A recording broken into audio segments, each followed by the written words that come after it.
Boa tarde. Eu tenho aqui uma tecnologia muito antiga, chamada folha de papel com coisas escritas,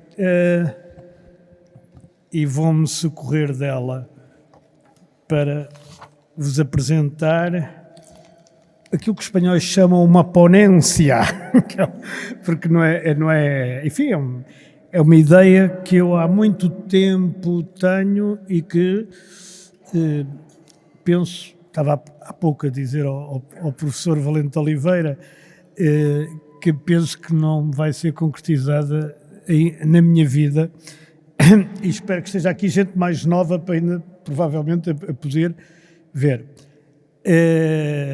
Eu tenho muita honra de aqui estar. Escrevi isso no livro que o senhor Presidente me pediu para assinar. É uma honra muito grande, porque é estar na associação mais antiga do país, ou se não é a mais antiga, é uma das mais antigas, é mesmo a mais antiga do país, de estar nesta casa lindíssima que é a Bolsa do Porto e de ter uma audiência muito qualificada, incluindo o Dr. Rui Rio, que também saúde daqui, além do professor Valente de Oliveira e muitos outros que fui conhecendo ao longo da minha vida de jornalista, e outros que conheci aqui mesmo. Portanto, para mim, estar no Porto é estar em casa. Eu estava a dizer há pouco, o primeiro jornal onde eu trabalhei foi no Jornal de Notícias, embora na filial de Lisboa, porque o Porto também se vinga de alguns centralismos, não é? E também se chama filial e não delegação às redações que têm noutros pontos do país, ou que tinha, porque quando eu trabalhei no Jornal de Notícias, nos idos dos anos 70, o Jornal de Notícias era uma instituição fabulosa. Enfim, hoje é mais um jornal, não é? Mas eu mesmo posso dizer do Expresso, onde tive 30 e muitos anos e continuo a colaborar. Podem achar estranho que uma pessoa que não é vista como uma pessoa do Norte defenda a regionalização, mas eu, de facto, que eu me lembro, não há muitos cronistas e colunistas e o que for que tenham defendido a regionalização constantemente, como eu sempre defendi. E eu sou de onde? Eu sou de Portugal, sem dúvida, não é isso? Não tenho dúvida nenhuma, e para mim é simples também dizer de onde eu sou em Portugal. Sou de Lisboa, que é a maior cidade da região que se chama agora Lisboa e Val do Tejo. Eu não conheço o Val do Tejo, mas enfim, pronto. No meu tempo, Lisboa era um distrito e era não só a capital do país, como a capital de uma província, que era a Extremadura. Ainda assim, eu nasci numa pequena maternidade que já fechou há quase 60 anos e onde ainda nasceu António Costa, que está hoje a tomar posse como Presidente do Conselho Europeu, e se situava, quando eu nasci, na freguesia de São Sebastião da Pedreira. Quando eu tinha 3 anos, passou a ser freguesia de Nossa Senhora de Fátima. E agora, recentemente, aliás, o António Costa, portanto, nasceu na freguesia de Nossa Senhora de Fátima, porque ele é mais novo do que eu, 5 ou 6 anos. Embora tendo nascido no mesmo sítio, que é uma coisa curiosa, como a pessoa nasce exatamente no mesmo sítio, no mesmo quarto até, acho eu, e nasce depois em coisas administrativas diferentes. E depois de 2012, o edifício já tinha outras funções. O número 7 da Rua da Beneficência em Lisboa, que é ali em frente ao Hospital Correio Cabral, muito perto da Fundação Carlos de Gulbenkian, passou a ser freguesia das Avenidas Novas. Lisboa é agora não capital da Extremadura, mas da região Lisboa e Val do Tejo. É tudo bastante diferente. Para dar outro exemplo, onde é que nasceu o meu pai? Bem, o meu pai nasceu em Viseu, na freguesia ocidental, que em 58 se passou a chamar Freguesia da Sé e depois de Santa Maria de Viseu, e hoje é a União das Freguesias de Viseu. Na época, Viseu era a sede de um distrito e considerada a capital da Beira Alta. Hoje, apesar de ter crescido imenso, tanto em número de habitantes como em importância no contexto nacional, resta-lhe ser a capital da comunidade intermunicipal Viseu-Dão Lafões. Penso que o avô do meu pai, meu bisavô, que tinha sido governador civil do distrito no tempo da Primeira República, se havia de interrogar que ligação tinha a sua terra, Vila Nova de Paiva, a Carregal do Sol, exceto o facto de uma fazer fronteira com Viseu a nordeste e a outra a sudoeste. Eu digo isto, estas histórias todas, e na família tenho mais umas quantas, e só quero dizer o seguinte: nunca houve falta de divisões administrativas, nem de coragem para as fazer, como se vê. No tempo da minha vida já mudou tudo. E se eu for à vida do meu pai ou à do meu avô, ainda mais mudou. No tempo do meu avô, Vila Nova de Paiva chamava-se Barrelas ainda, e no meu bisavô ainda nem era sede de concelho, porque a sede de concelho era em Fráguas. Quer dizer, tudo isto mudou e vai mudando. Mas o que é verdade é que existe um receio, um temor, um medo, ou outra palavra queiram usar, para que essas reformas possam ter um sentido claro na via da descentralização. A gente mudou os nomes, mas não mudou o conceito geral, que é Lisboa manda, dizia-se antes, não é? Como é que era? O Porto trabalha, Coimbra estuda e Lisboa diverte-se. Não será tanto assim, mas não anda lá muito longe. Lisboa manda e continua a mandar. Veja-se o exemplo no referendo que se fez sobre a regionalização, no tempo do engenheiro Guterres, quando ele era primeiro-ministro, a que optaram quase todos os comentadores, jornalistas e pessoas com acesso à comunicação social em ser contra. Eu próprio fui contra por um motivo concreto. A cidade de Viseu, insisto nela porque a conheço bem, estava na beira litoral. Eu acredito que para países como os Estados Unidos da América, o México, o Brasil, a Rússia, a China, uma cidade a 90 km do mar seja considerada litoral. O problema é que Viseu está a 90 km do mar, mas está a 110 de Espanha. Portanto, não é uma grande diferença. E a questão é que, para chegar à Espanha, nem sequer há qualquer serra. A gente passa pelo norte da Serra da Estrela e não há grandes acidentes orográficos, digamos. Mas se formos para o mar, independentemente do caminho escolhido, teremos ou o Caramulo, ou o Bussaco, ou Montemuro. É interessante, e lembro-me nessa altura dizer ao meu amigo Jorge Coelho, que foi prematuramente falecido, como sabem, e que na altura era membro do governo, e era natural de Mangualde, de Santiago de Cassorrães, que eu só aceitava aquele mapa se as licenças para as barracas das praias da Figueira ou de Espinho fossem passadas no Rossio em Viseu, porque de outra maneira não aceitava que aquilo fosse litoral. Bem, o não venceu com 66% dos votos. Em Viseu teve 80% dos votos. É uma coisa curiosa. E isto tem a ver, de facto, com a maneira como foram desenhados os mapas. Não sei quem é que desenhou aquilo, disseram-me que foram geógrafos de Coimbra, honra lhes seja, não sei se foi, se não faço a menor ideia.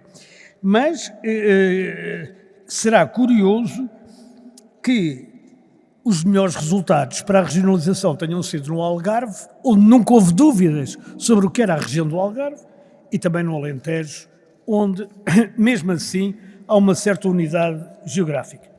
Eu, depois desta experiência, que é da época do engenheiro Guterres, como já disse, nunca mais colocou claramente a ideia da regionalização ou da descentralização verdadeira. A gente depois pode discutir se as regiões são eleitas, se são nomeadas, se são outra coisa qualquer. Do meu ponto de vista, devem ser eleitas, como em todas as democracias. E para tal contribuem 3 argumentos diferentes, mas que são, quanto a mim, falaciosos. O primeiro argumento é a regionalização, ao introduzir mais estruturas de poder intermédio, além de ser cara, propicia maior corrupção. A segunda é, tendo em conta o que se passa na Madeira e nos Açores, o poder regional tende a eternizar-se e a não ter freios e contrapesos, não ter checks and balances, que é esta tradução de freios e contrapesos, sinceramente é mapa, checks and balances, mas é o que a gente tem. O terceiro argumento é que Portugal é demasiado pequeno para poder subdividir-se ainda em regiões. Quanto ao primeiro argumento, que é introduzir mais estruturas de poder intermédios e maior corrupção, eu não creio que haja uma relação causa e efeito entre o número de estruturas, a sua proximidade com os eleitores e a corrupção. Não creio que haja. Até porque os autarcas são, no geral, escrutinados por uma oposição organizada, ao passo que os inúmeros delegados ministeriais, regionais, a direção regional disto, a direção não sei quê e tal, não têm escrutínio absolutamente nenhum, a não ser do próprio Ministério e das inspeções gerais que o Ministério possa ter. E, portanto, mas posso dar de barato que isso aconteça. E aqui, digamos, eu começo a nadar para fora de pé. E este nadar para fora de pé é aquela parte em que eu vou dizer coisas que eu acho que nunca vão ser concretizadas, mas a culpa não é minha. Quer dizer, se calhar também é, porque eu nunca me candidatei a nada, mas quer dizer, na verdade não é minha, porque eu nunca fui responsável por nada disto. E ponho-me a nadar para fora de pé. É que a nova divisão administrativa devia implicar, mais do que criar regiões com estruturas eleitas pelos cidadãos do espaço que as compõem, teriam de ser uma forma coerente de olhar para o país. Por exemplo, o movimento que começou com as freguesias e que infelizmente em certos locais está a regredir, sem motivo. Em algumas pode haver motivo, mas noutras não vejo motivo nenhum. Eu próprio, a minha residência oficial é na União das Freguesias de Algés, Linda a Velha, Cruz Quebrada, Dá Fundo, eu não sei se mais alguma, e aí não regrediu e, portanto, nem vejo motivo nenhum para regredir. Quer dizer, a minha vida é igual, não tenho diferente. Mas tenho uma casa, por exemplo, na freguesia de Pendilho, que não foi unificada também com mais freguesia nenhuma. E Pendilho é Vila Nova de Paiva. Mas está a recuar sem motivo. Este movimento de junção de freguesias devia acontecer também na junção de municípios, como é óbvio, do meu ponto de vista. Eu, como disse, tenho uma casa na freguesia de Pendilho. Tem, de acordo com o último censo, 493 habitantes permanentes. No verão, tem mais do dobro, com os imigrantes e com os que vêm de Lisboa e do Porto e daqui e dali.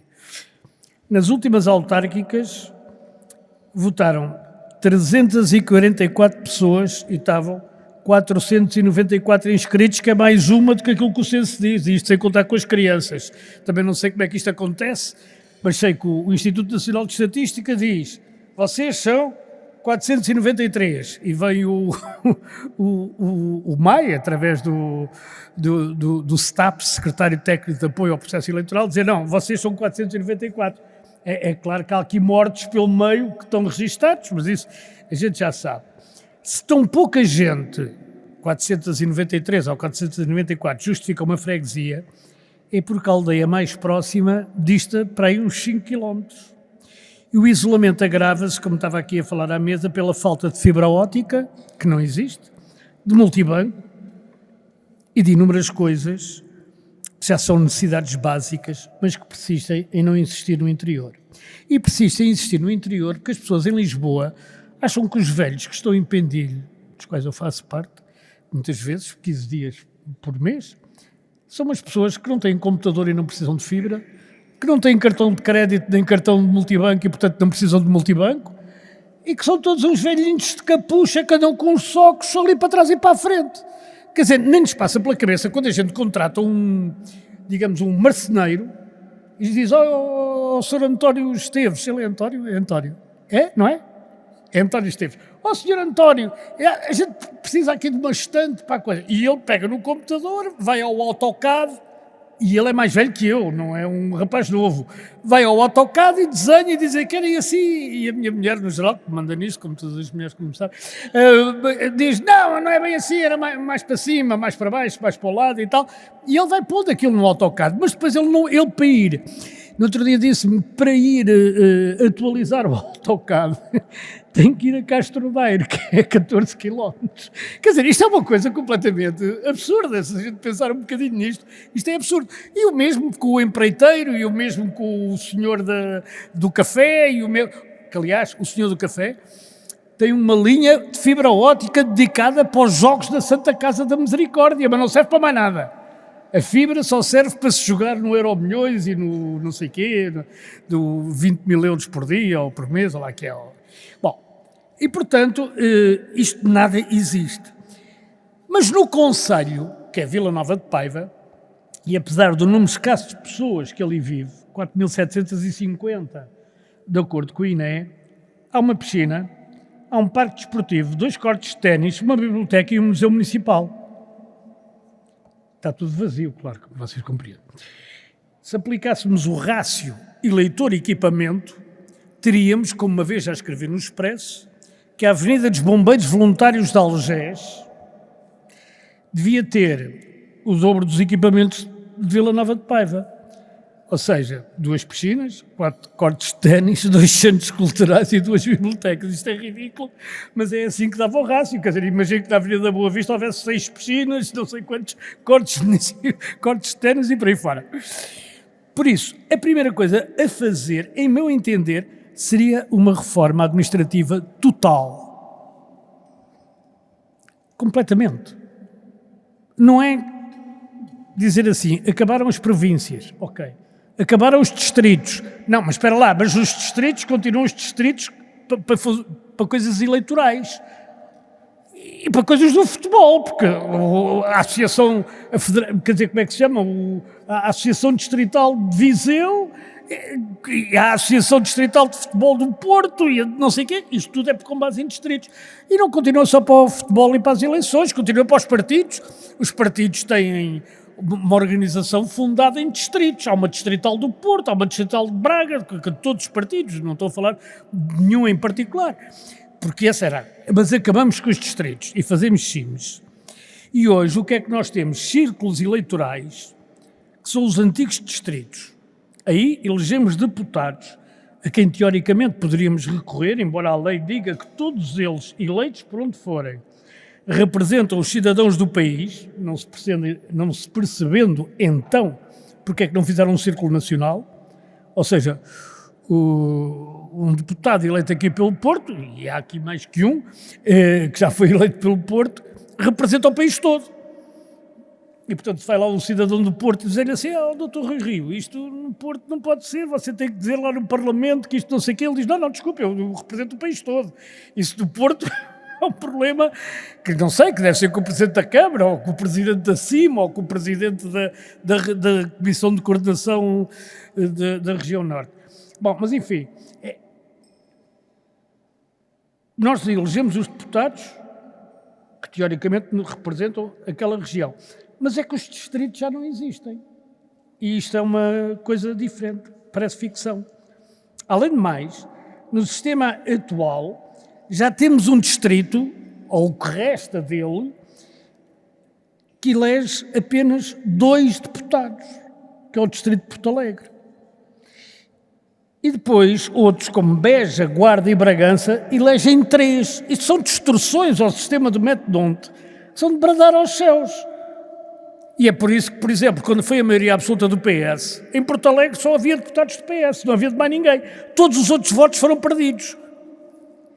E ainda hoje, agora que há um do PS e outro do PSD, todos os outros votos continuam perdidos. Em Viseu, todos os votos que não sejam no PS ou no PSD tradicionalmente, agora também o Chega também elegeu, eram perdidos. Quer dizer, ninguém representa depois estas pessoas. Naturalmente é necessário impedir esta distorção terrível numas eleições. E eu digo como? Bem, juntando provavelmente o Alentejo todo, Porto Alegre, Évora e Beja, que elegeriam 8, Castelo Branco e a Guarda, que elegeriam outros 8, de acordo com o rácio atual, não é? Digamos, Vila Real e Bragança, que são mais 8, e sem descontinuidades territoriais e com algum critério.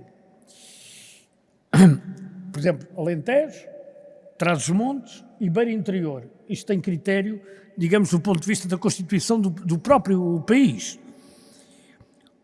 E assim o círculo menor seria de 8 deputados, que é o caso de Viseu, que é o caso de Coimbra e que é o caso de Faro, naturalmente, e que seriam destes 3 novos círculos por junção, por agregação.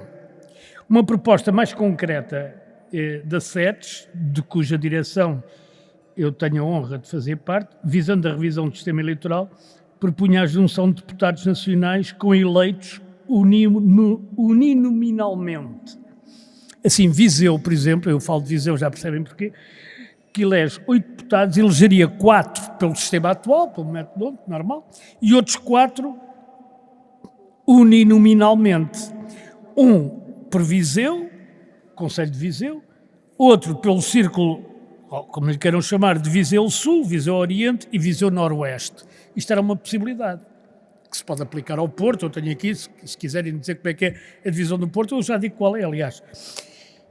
Mas acontece que este distrito, da forma como está dividido, atualmente com as comissões, com as comunidades, aliás, intermunicipais, o distrito de Viseu abrange a Comissão Intermunicipal de Viseu de Lafões, a Comissão Intermunicipal de Coimbra, a Comissão Intermunicipal do Douro e a Comissão Intermunicipal de Tâmega e Sousa. São 4. Bom, e a gente fica a saber, bem, então vamos fazer por distritos ou vamos fazer por comissões intermunicipais? Mas no Porto, vejam, o Porto tem 36 deputados. Pela nossa proposta, 18 seriam eleitos pelo sistema de método normal, com uma lista, e os outros 18 seriam eleitos, 3 na cidade do Porto, 3 em Gaia, 2 em Matosinhos, 2 em Gondomar e depois um em Maia, um em Paredes, um em Valongo. E ainda com aglomerações Amarante Felgueiras, mais um, Penafiel Marco Baião, outro, Passos e Lousada, outro, Trofa e Santo Tirso, outro, e Póvoa e Vila do Conde. Podem fazer as contas que isto está certo. Tudo com continuidade territorial. Só que o problema é que Amarante, Felgueiras, Penafiel, Marco, Baião, Passos e Lousada não fazem parte da área metropolitana do Porto. Fazem parte da comunidade intermunicipal, não sei de onde, já acho que é da Tâmega Sousa, exatamente. Tâmega Sousa. Mas ao mesmo tempo eram do distrito do Porto, mas ao mesmo tempo a área metropolitana do Porto não os apanha, mas apanha a Aroca. E eu fico a olhar, Aroca? Mas alguém da... Quer dizer, como é que alguém da Aroca se acha da área metropolitana do Porto? Eu conheço Aroca, é lindíssimo, e tem um mosteiro, e tem um convento, lá que é magnífico. Mas quer dizer, é muito difícil uma pessoa... É preciso muita boa fé para achar que Aroca faz parte da área metropolitana do Porto.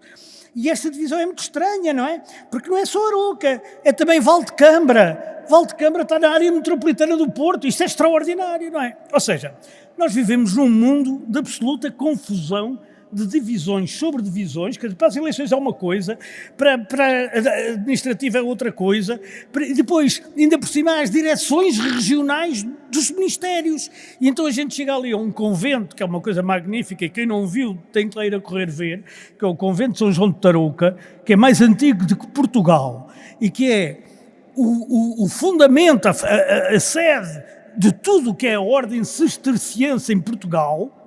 E vemos que aquilo é da Comissão de Coordenação Regional do Norte. Bem, mas também é do centro um bocadinho, porque aquilo também fica no centro. E depois é da Direção Regional de Cultura do Norte, mas é da Direção Regional de Património de não sei de onde. E toda a gente manda naquilo, quer dizer, a gente não percebe como é que aquilo vai. Ou seja, isto é uma coisa de uma confusão brutal. E, portanto, se fosse eu a mandar, coisa que espero que vocês nunca tenham que passar por esse inferno, a primeira coisa a fazer era fundir municípios. As divisões por comissão intermunicipal ou outro critério que se entendesse mais adequado, far-se-ia com continuidade territorial e perguntando às populações, porque eu, por exemplo, volto a Vila Nova de Paiva, que faz parte de divisão de Dão Lafões, mas depois ao lado tem Sernancelho, onde nasceu o Aquilino, que aliás foi batizado em Vila Nova de Paiva, mas isso já faz parte da Comissão do Douro. Já estamos aqui com duas coisas diferentes, 5 km. Quer dizer, é evidente que tudo tem que ter fronteiras e as fronteiras não serão sempre, digamos, de acordo, ou não estará toda a gente de acordo. Mas estas divisões têm que ser feitas ouvidos os habitantes que lá moram. Não quer dizer que é para fazer o que eles querem. É que eles têm que ser ouvidos. Faz parte da democracia, ouvir as pessoas. Não é ouvir o Presidente da Câmara, é ouvir as pessoas. Por exemplo, o Presidente da Federação Distrital do PSD de Viseu, era presidente da Câmara de Sernancelho, que é da Comissão Intermunicipal do Douro. Já nem sequer tem nada a ver com Viseu, que é aquele senhor, que por acaso é meu amigo, é chato, mas foi atropelado por uma criança agora recentemente, isso veio nas notícias. E tinha um bocado de álcool a mais, mas isso é uma coisa que na região, porque ele pensava que na região do Douro, eu acho que é admissível ter-se um bocadinho de álcool a mais. Bem, enfim, isto é brincadeira e não é sério para ele, e espero que ele se saiba defender e que, se tiver culpa, que a pague. Eu, como disse, estou a nadar para fora de pé porque a coragem, as condições políticas para uma reforma destas, que não se fará numa legislatura, que nunca se fará sem oposições locais, algumas razoáveis, outras meramente mesquinhas, que implicaria uma enorme paciência e um tempo que não se coaduna com os tempos de decisão atuais, tudo isto não existe.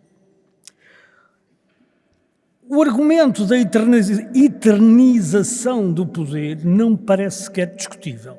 Foi assim com o Alberto João Jardim, de facto, teve 37 anos no poder, mas o Mota Amaral só teve 9. O Vasco Cordeiro teve 8 e o Miguel Albuquerque não me parece que lá vai ficar muito tempo, portanto também digamos que não há aqui este conceito. Mas ainda que assim fosse, e aconteceu assim, porque nos anos iniciais, na Madeira, por exemplo, havia muito para fazer e tudo o que se fizesse era ganho para quem estivesse no poder, não é? A água era privada, não havia nada, quer dizer, aquilo era um atraso de vida total. É como em algumas autarquias, que eles ficariam lá sempre porque levaram a canalização, a água, a eletricidade, não sei o quê e tal, pá. Mas mesmo assim não é nada que não se resolva com uma coisa chamada limitação de mandatos, que já existe para vários cargos e que pode existir perfeitamente para cargos regionais. Aliás, já existe para os autarcas, portanto, não seria uma invenção. O último argumento, que é que Portugal é demasiado pequeno, é totalmente ridículo, paroquial e sem sentido. Vejamos países que são territorialmente cerca de 1/3 de Portugal. A Bélgica, que é do tamanho do Alentejo, tem 3 regiões, a Valónia, a Flandres e Bruxelas capital. Cada uma das regiões da Flandres e da Valónia estão divididas em 5 províncias. Posso dizer todas. Na Valónia são Hainaut, que é Mons, Brabant, que é o Havre, Liège, que é Liège, Namur, que é Namur, Luxemburgo, que é Arlon. Na Flandres, Flandres Ocidental, Brugge, Flandres Oriental, Genk, Flandres Brabância, Leuven, Limburg, Hasselt e Antwerpen. Municípios há mais de 200. E não vou aqui enumerá-los por razões que compreendem. A Dinamarca tem 5 regiões, como nós temos CCDRs. Cada região, Jutlândia do Norte, Jutlândia Central, Dinamarca do Sul, Zelândia e região de Copenhaga, tem as suas comunas, 98 no total. A Dinamarca tem 43% da área do território português. Os Países Baixos, que são 41% do território português, têm 12 províncias, entre as quais a Zelândia, a Brabância do Norte, a Frísia, a Limburgo, a Holanda, por isso é que eles não querem que se chame Holanda, e sim Países Baixos, e cada uma delas tem vários municípios. Em Portugal é a confusão que se conhece. Agora vejamos as competências destas regiões nestes países pequenos, que são mais pequenos que Portugal e que se diz que Portugal já é muito pequenino para ter regiões. A região da Jutlândia do Norte, cito, tem como função dominante a gestão da saúde pública. Está encarregada da planificação geral da região, com especial relevo para os transportes coletivos e para as várias instituições sociais regionais. O seu financiamento é feito pelo Estado e pelas comunas. Não tem o direito a lançar impostos na região.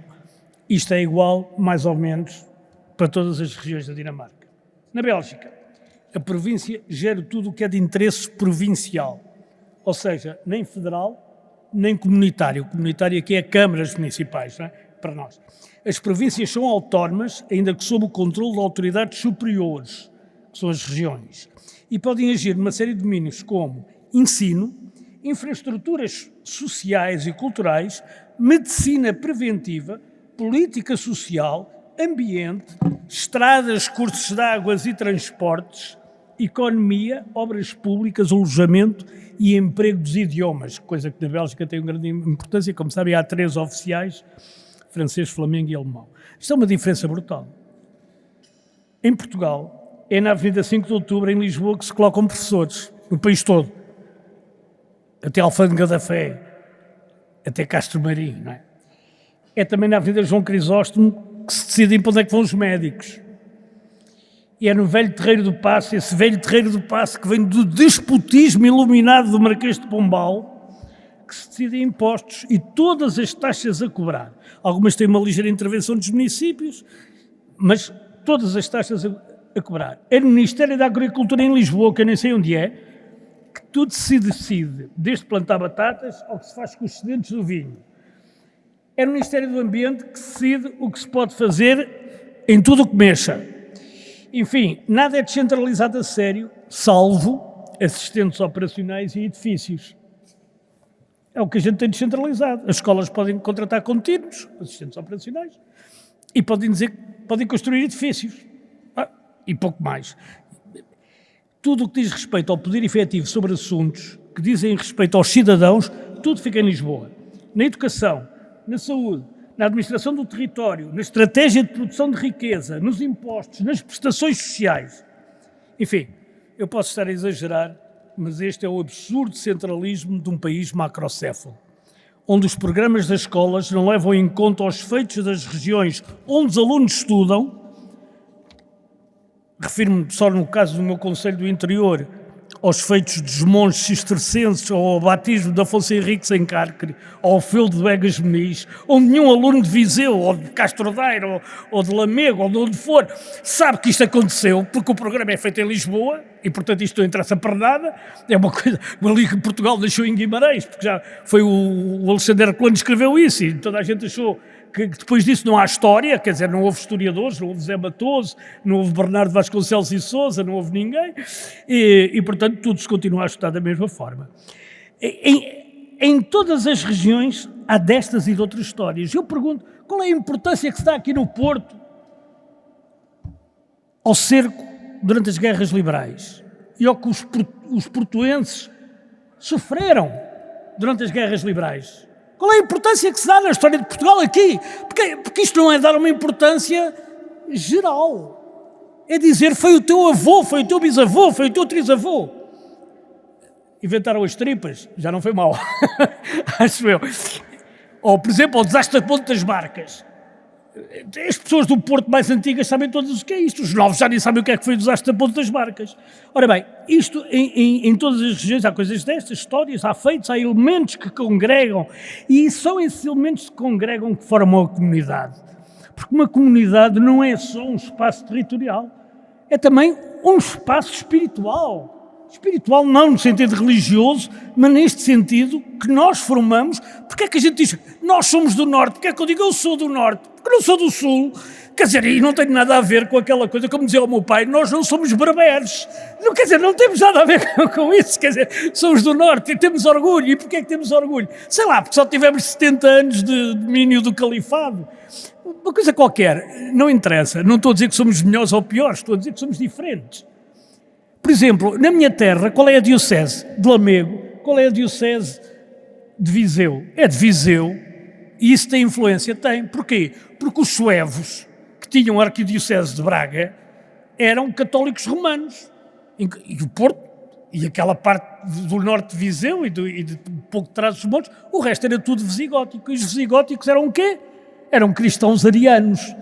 Não estavam submetidos a Roma. Isso que gerou duas religiões populares, como não é melhor que a outra, penso eu, não sei, o senhor Monsenhor Jardim me dirá, mas a verdade é que há aqui diferenças. Ora bem, esta comunidade, a existência da comunidade, o desenvolvimento das comunidades traz gente, traz sentido de pertença, traz a tecnologia necessária, mas infelizmente, seja qual for o governo, eles gostam mesmo é de dizer, sim, estás bem aí, representas uns milhares de eleitores, quanto menos melhor. O Presidente da Câmara do Porto já tem um problema que já representa muitos. Tem sempre um problema com Lisboa. Mas falta de ter poder para competir por mais, pela migração interna, pela atratividade de imigrantes, pelo crescimento de Portugal, não como um esqueleto macrocéfalo, mas como um corpo bem proporcionado. Deste modo, todos, a começar pela capital, somos infectados pela doença da macrocefalia. Muito obrigado.